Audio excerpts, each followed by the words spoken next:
لیکن اس میں ہوتا یہ ہے کہ آپ اپنے ٹیلی فون پہ بیٹھ کے کرپٹو کرنسی کے اندر اربوں ڈالر ادھر ادھر شفٹ کر سکتے ہیں، کسی کو پتہ ہی نہیں چلے گا. جناب آپ نے ایتھیریم اس میں ادھر بھیج دیا، آپ نے بٹ کوائن ادھر بھیج دی، آپ نے یہ کر دیا وہ کر دیا، اور سب کچھ آپ کس پہ کر سکتے ہیں؟ کرپٹو کے اوپر کر سکتے ہیں. آپ کے کرپٹو کے اپنے والٹ بھی ہوتے ہیں، والٹ سے آپ دوسرے والٹ میں جو ہے وہ اس کو ٹرانسفر کر سکتے ہیں.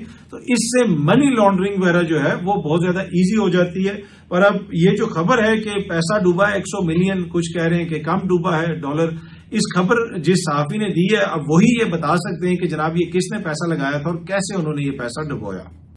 اچھا جی، پنڈی اسلام آباد سے خبر آ رہی ہے کہ 25 من گدھے کا گوشت برآمد ہوا ہے. کچھ لوگوں کو وہاں پہ پکڑا بھی گیا ہے، غالباً یہ بھی بتایا جا رہا ہے کہ ایک غیر ملکی کو وہاں پہ پکڑا گیا ہے. 50 کے قریب گدھے بھی وہاں سے برآمد ہوئے ہیں. اب یہ گوشت پاکستان میں کنزیوم ہو رہا تھا، لاہور والوں کو تو بہت تانے ملتے رہتے ہیں، لیکن اب اسلام آباد سے بھی گدھے کا گوشت جو ہے وہ برآمد ہو گیا ہے. 25 من گدھے کا گوشت برآمد ہوا ہے. آئی ڈونٹ نو، اب یہ ایکسپورٹ کیا جا رہا تھا. اگر آپ ایکسپورٹ بھی کرتے ہیں تو اس کا بھی ایک طریقہ کار ہے. چائنا وغیرہ دیگر کچھ ممالک میں گدھے کا گوشت کھایا جاتا ہے، لیکن کیا کوئی ان کے پاس لائسنس تھا؟ کیسے گدھے وہاں پہ کاٹے جا رہے تھے اور پھر یہ گوشت پاکستان کے اندر تو نہیں سپلائی ہو رہا تھا؟ یہ ایک بڑا کوشچن ہے. لیکن لیٹسٹ نیوز یہ ہے کہ فوڈ اتھارٹی نے جناب ترنول کے علاقے سے 25 من گدھے کا گوشت برآمد کیا ہے. آپ لوگوں نے ایک وائرل ویڈیو دیکھی ہوگی، وزارت ثقافت کے ایک نائب قاصد ہیں، اس کے اوپر ایک ڈائریکٹر صاحب نے کوئی تھپڑ وغیرہ اس کو مارے، اس کو تشدد کیا. وہ ویڈیو کافی زیادہ وائرل ہوئی. اب اس ڈائریکٹر محمد بلال کو معطل کر دیا گیا ہے. اب یہ جو وزارت ہے، یہ آپ کو پتا ہے وزارت ثقافت اس کو کون چلا رہا ہے؟ اس کو اورنگزیب خان کھچی صاحب جو ہے اس کے وزیر ہیں. جی ہاں جی، وہی کھچی صاحب جن کو پچھلے دنوں پاکستان تحریک انصاف نے اپنی جماعت سے نکالا ہے. 26ویں آئینی ترمیم کے معاملے پہ ان پہ الزام لگا کہ وہ لوٹے ہوئے، انہوں نے عمران خان کے نام پہ ووٹ لیا اور بعد میں جا کے وہ نون لیگ کے ساتھ مل گئے اور اس وقت وہ وفاقی وزیر بھی بن چکے ہیں.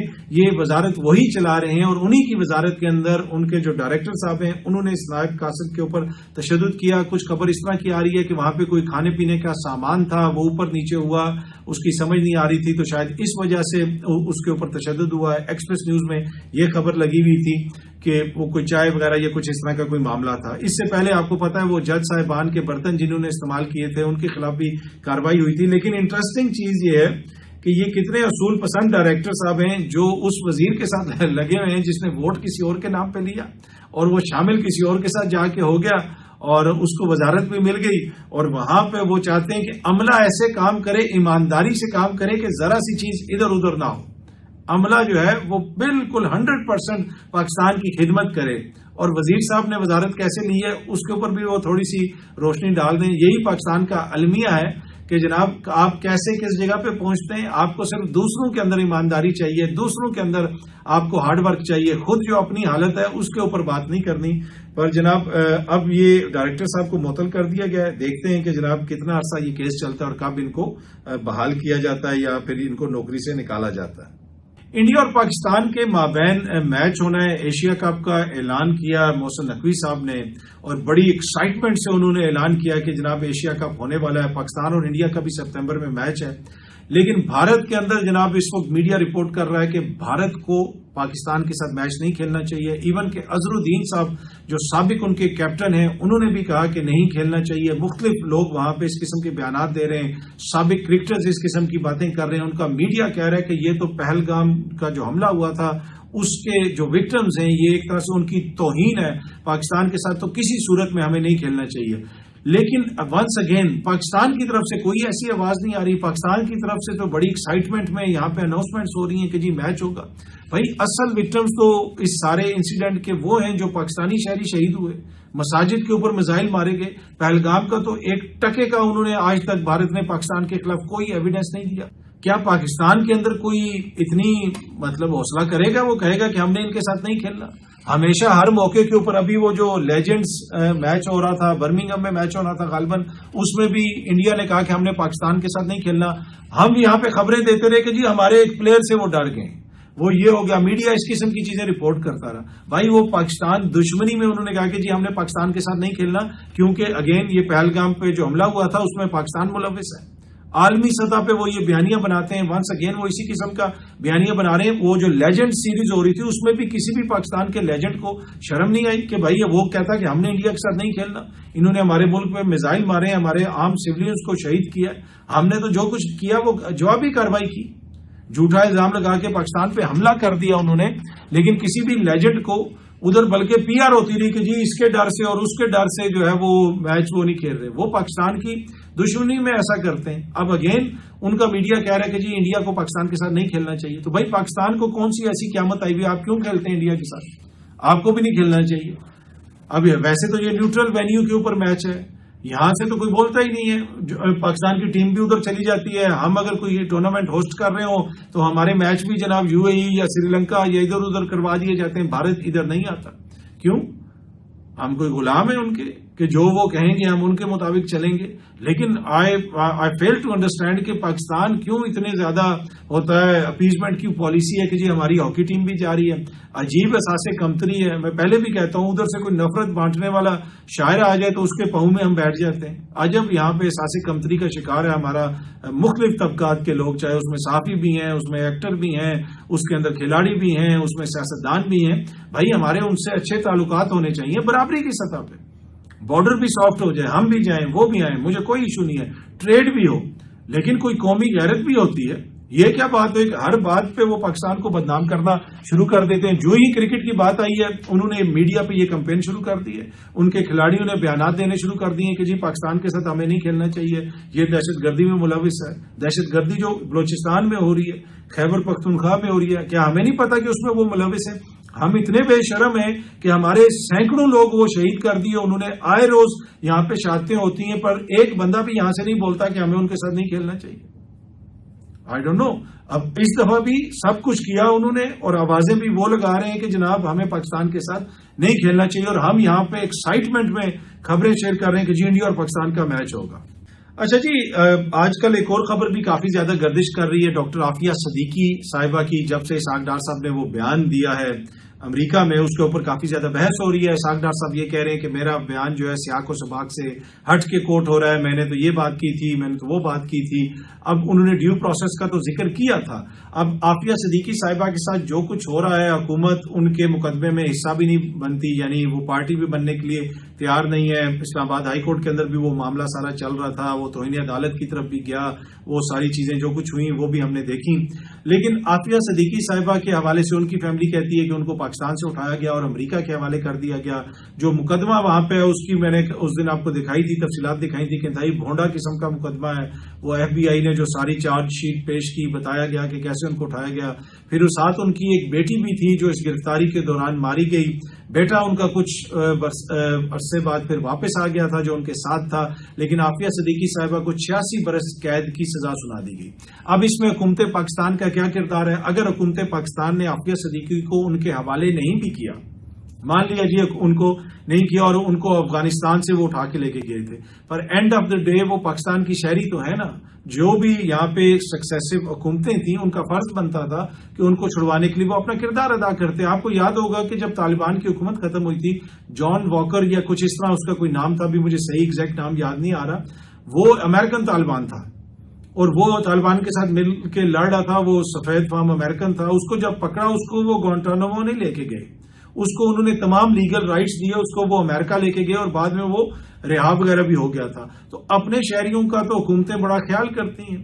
اب جو عافیہ صدیقی صاحبہ کے ساتھ زیادتی ہوئی ہے اس کا ازالہ کرنے کی کوشش کرنی چاہیے, اور اگر ہم سے کوئی غلطی ہوئی ہے تو اس کو مان لیں. کون سی ایسی چیز ہے کہ ہم اپنی غلطی کے اوپر شرمندہ نہ ہوں یا معافی نہ مانگیں؟ ریاستیں غلطی کرتی رہتی ہیں. برطانیہ کی ایک واضح مثال موجود ہے, بلکہ مثالیں تو بہت ساری موجود ہیں. 1920 سے لے کے غالباً کچھ 1950-60 تک جو ہے نا, برطانیہ میں بہت سارے بچوں کو کیئر ہوم سے اٹھا کے کینیڈا, آسٹریلیا بھیج دیا جاتا تھا. وہاں پہ وہ چرچ کے اندر ان کو جس طرح ان کے جو مدرسے آپ کہہ سکتے ہیں ان میں ان کو تعلیم دی جاتی تھی, بڑا برا ان کے ساتھ سلوک کیا جاتا تھا. پھر بعد میں کئی دہائیوں کے بعد جو وہاں کے وزیر اعظم ہیں گورڈن براؤن صاحب, اس نے اس بات پہ معافی مانگی تھی کہ ہم ان بچوں سے معافی مانگتے ہیں, ہماری جو ریاست کا یہ فیصلہ تھا وہ غلط فیصلہ تھا، اس کو کور کرنے کی کوشش نہیں کی، اس پہ معافی مانگی، اور بعد میں خبر آئی کہ پھر ان کو کوئی کمپنسیشن وغیرہ بھی دی جائے گی، اور وہ معاملہ بار بار میڈیا میں رپورٹ بھی ہوتا رہا، اور ریاست برطانیہ نے باقاعدہ ہر بندے سے معافی مانگی کہ جناب ہم نے ان کو اٹھایا یہاں سے اور دوسرے ملک شفٹ کر دیا۔ اس میں کچھ بچوں کے بارے میں بتایا گیا کہ وہ یتیم تھے، کچھ بچوں کے بارے میں بتایا گیا کہ وہ کیئر ہومز میں تھے، ان کے والدین ان کو لک آفٹر نہیں کر سکتے تھے، کسی کو آسٹریلیا بھیجا گیا، کسی کو کینیڈا بھیجا گیا، کامن ویلتھ کی کنٹریز میں ان کو شفٹ کیا گیا۔ لیکن کئی دہائیوں کے بعد کہا گیا کہ جی یہ غلط فیصلہ تھا، ان کو ہم نے ان کی فیملیز سے دور کیا، اس کے اوپر ہم معافی مانگتے ہیں، جو ریاست برطانیہ ہے وہ نادم ہے، وہ ان کو کمپنسیٹ بھی کرے گی، اور ملک کے وزیر اعظم نے اس کے اوپر معافی مانگی۔ تو بھائی اگر ہم سے کوئی غلطی ہو گئی ہے، ہم نے کوئی اپنے کسی شہری کے ساتھ ایسا کر دیا ہے یا ہم نے اس کا ساتھ نہیں دیا، تو اس کے اوپر ہمیں بھی کھل کے بات کرنی چاہیے کہ جناب یہ غلط ہوا ہے، اور اس کو ریکٹیفائی کرنے کے لیے ماضی میں تو دیکھیں نا نواز شریف صاحب بھی بیانات دیتے رہے، عافیہ صدیقی صاحبہ کے حوالے سے دیگر لوگ بھی دیتے رہے، تو اینڈ آف دا ڈے جو مرضی ہو، چاہے افغانستان سے گئی ہیں عافیہ صدیقی، چاہے پاکستان سے گئی ہیں، ہے تو وہ پاکستان کی شہری، تو ان کو واپس لانے کے لیے ہر ممکن کوشش کرنی چاہیے۔ اور جس طرح کے بھونڈے کیس کے اندر ان کو سزا ہوئی ہے، وہ تو بالکل بھونڈا قسم کا کیس ہے، اور بالکل پتا چلتا ہے کہ ایک پلانٹڈ سٹوری ہے، اور اس کیس کے تحت ان کو 86 برس کی سزا سنا دی۔ کتنے آپ سنگ دل ہو سکتے ہیں کہ جناب ایک عورت کے اوپر جھوٹا مقدمہ بنا کے اس کو اس کی فیملی سے علیحدہ کر دیا، اس کے بچوں سے علیحدہ کر دیا، 86 سال کے لیے آپ اس کو جیل میں ڈال دیں۔ تو میرے خیال میں اس میں حکومت پاکستان کو زیادہ پرو ایکٹیو کردار ادا کرنا چاہیے، اور ان کی واپسی کے لیے جو کچھ ممکن ہے وہ کرنا چاہیے۔ اچھا جی، یہ ویڈیو ایک کافی زیادہ سوشل میڈیا کے اوپر وائرل ہوئی ہے، جس میں دیکھا جا سکتا ہے کہ Lahore chamber of commerce and industry کے غالباً وہ پریزیڈنٹ ہیں، اور دوسری طرف احسن اقبال ہیں، اور کسی میٹنگ کے دوران انہوں نے یہ کہا ہے کہ شاید وزیر صاحب نے کہا کہ یہاں پہ مافیاز ہیں۔ اس کے جواب میں جب انہوں نے کہا کہ یہاں پہ مختلف مافیاز ہیں، اس لیے کہ آپ کو پتا ہے کہ کاروباری شخصیات کو بھی مافیاز کہا جاتا ہے، تو اس کے جواب میں وہ جو کاروباری شخصیت ہیں وہ اس کے جواب میں احسن اقبال صاحب کو کیا کہہ رہے ہیں، ذرا یہ سنیے گا۔ اپنے منسٹر صاحب کی بات بڑی خوبصورت لگی اقبال احسن صاحب کی کہ مافیاز ہیں، تو سر ہماری سیاست میں بھی تو مافیاز ہیں جو 40 سال سے ایک ہی جگہ پہ بیٹھے ہیں، آئی پی پی کا 24,000 ارب روپے کا نقصان ہو گیا ہے، یہ مافیاز نہیں تو کیا ہے، اور 25,000 ارب روپے انڈر نوائسنگ اور اسمگلنگ کا ہو گیا، افغان ٹریڈ کا، یہ بھی مافیاز نہیں کیا ہے، اور یہ جو بجٹ آپ نے پیش کیا یہ مافیاز نہیں کیا ہے۔ اگر آپ مافیاز ہمیں سمجھتے ہیں تو آپ مافیاز سے کم ہیں، 40 سال سے آپ حکومت میں بیٹھے ہیں، آپ نے کیا ترقی کی ہے؟ 135 ارب ڈالر آپ نے قرضائی کر دیا، 200 ارب ڈالر آپ لوگوں کا باہر پڑا ہے، اور آپ کہتے ہیں انویسٹر لے کے آئے پاکستان میں، ہاؤ مینس پاسبل؟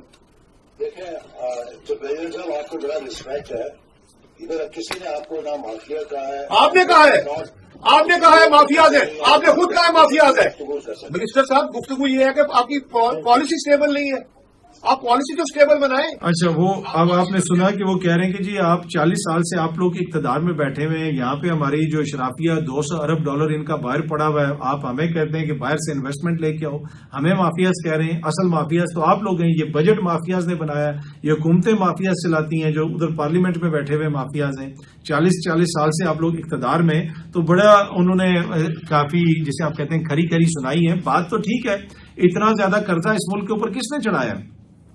کون یہاں پہ حکومت کرتا رہا؟ بھائی اگر کوئی مافیا تو اس سے ٹیکل کرنا یا اس سے ڈیل کرنا، اس کو ختم کرنا کس کا کام ہے؟ یہ کہہ دینا کہ شوگر مافیا ہے، فلانا مافیا ہے، یا جس طرح اس دن محسن نقوی صاحب نے ٹویٹ کر دی کہ جی وہ خیبر پختونخوا کے ایک اہم شخصیت جو ہے وہ طالبان کو پیسے دیتے ہیں، تو بھائی آپ کیا یہاں آم بیچنے کے لیے بیٹھے ہوئے؟ آپ بتائیں نا وہ شخصیت کون سی ہے، اور آپ کی ریاست کے اندر طالبان اتنے مضبوط کیوں ہیں کہ وہ ایک اہم شخصیت سے بھی پیسے لے رہے ہیں؟ ان کا خاتمہ بھی تو آپ کی ذمہ داری ہے۔ یہ بات رانا ثناء اللہ صاحب نے بھی ایک ٹی وی پروگرام میں کہی کہ بھائی ایسی ٹویٹ ان کو نہیں کرنی چاہیے تھی، اگر کوئی ایسی چیز ہے تو پھر حکومت اس کا خاتمہ کرے۔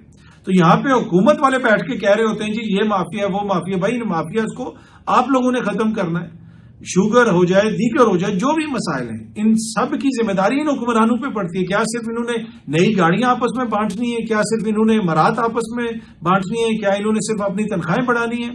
کیا جنہوں نے 600% اپنی تنخواہ بڑھا لی وہ مافیا نہیں ہے؟ کہ پاکستان کی 45% آبادی، یہ میں یا کوئی اور صحافی نہیں کہہ رہا، یہ ورلڈ بینک کی رپورٹ ہے، پاکستان کی 45% آبادی یعنی آدھا پاکستان